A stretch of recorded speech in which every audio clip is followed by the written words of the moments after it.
So let me ask you about, as you know, the corporate tax cuts are permanent. Right. The individual tax cuts are not.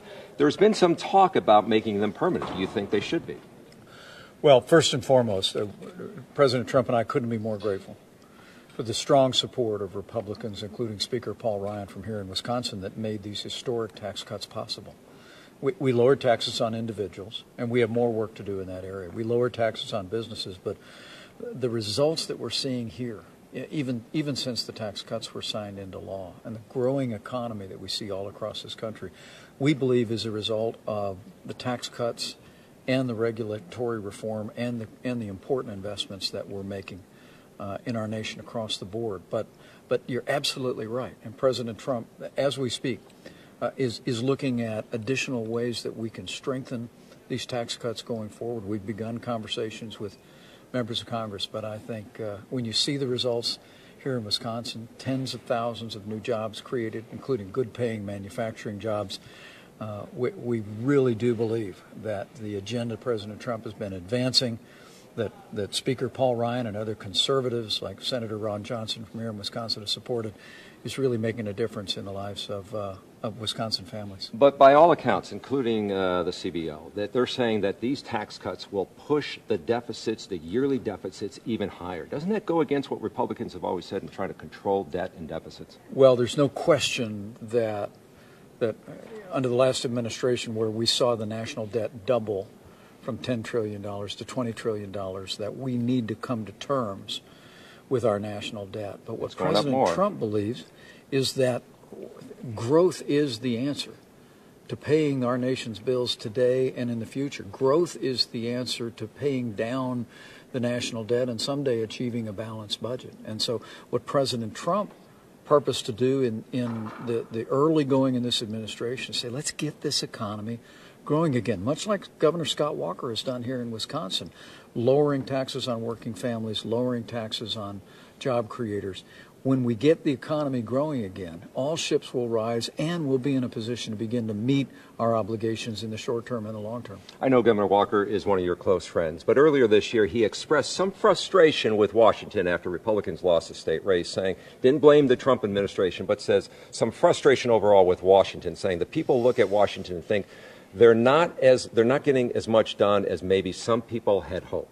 Do you think Republicans have overpromised and underdelivered? I think the last year and a few months, as I said today, has been a time of promises made and promises kept. But there's no question that we've run into unprecedented obstruction by the Democrats in Washington, D.C. And the truth is, on the timetable that we're on right now for confirming the president's appointments to our cabinet, to agencies in the government, it would take 9 years for the United States Senate to complete all their work. There's no precedence for this. Senator Tammy Baldwin has opposed this administration, not just the policies of tax cuts, repealing Obamacare, and the agenda of this administration, but also has opposed appointments to the president's cabinet. And the obstruction has to come to an end so that we can move an agenda forward to take our country to even greater heights than we've already achieved. You're here to help Governor Walker. He has tweeted often about the blue wave, the Democrats' blue wave. The midterm elections are coming up. You're up against historical headwinds. Do you think the blue wave is real, and should Republicans be worried? Well, let me say, President and I are tremendous fans of Governor Scott Walker, to see what he's done here in Wisconsin over the last 8 years, to see the job creation and the growth, announcements like Foxconn, creating thousands of jobs here in the Badger State. His leadership really speaks for itself. But look, we recognize, as you know, Charles, the first election that takes place after a presidential election.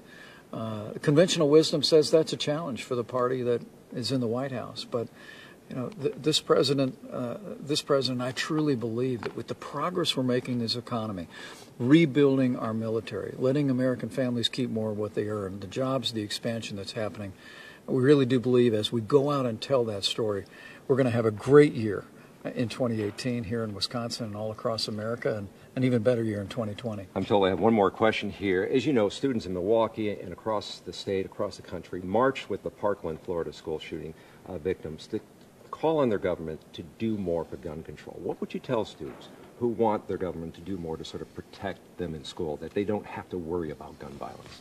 Well, I would tell students across the country what I've told my own kids, and that is that this administration has made school safety our top domestic priority.